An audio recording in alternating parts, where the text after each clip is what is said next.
Certainly seems like it's stepping things up. And Joseph, I wonder what you make of the developments we've seen in just the last 14 hours alone. Sure. Well, I mean, I make that the Justice Department is taking this very seriously. I mean, to Caitlin's point, this was not an organic idea that a number of electors in various states just came up with on their own. I mean, it seems very clear that this was a coordinated effort. Look, and I felt for a long time, when people think about January 6th, they think primarily of the violence that happened on Capitol Hill that day, and whether or not that violence could be linked to the president's tweets or the president's speeches. That's important. That's really important. But from my view, if there's accountability here to be held by the former president and his inner circle, it's not what happened on just that day.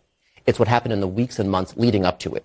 And if this was, in fact, a sophisticated scheme to have alternate fake electors that were eventually going to be presented to Congress or pressured on the vice president to elect them as, consider them the real electors, that's a major problem right there. Yeah, and that's still something that we've seen really at the heart of both of these investigations. I wonder what you make of what Mo Brooks could potentially provide if he does testify publicly. I mean, theories are great, narratives are great, but nothing beats hearing from people that were on the ground and knew what happened. And so the value of these hearings isn't so much kind of laying out what could have happened. It's hearing from people who knew what happened, right? Members of Congress, people who were there on January 6th, members of the president's inner circle. That's the value that these hearings bring. And I think that's what people want to hear. They want to hear facts. They want to hear what happened from the people that know what happened, that were on the ground that day and the weeks leading up to it. Yeah, and you couldn't really frame Mo Brooks as someone who's not loyal to the former president. It'll be very fascinating to see. Joseph, Caitlin, thank you so much for getting up early with us this morning.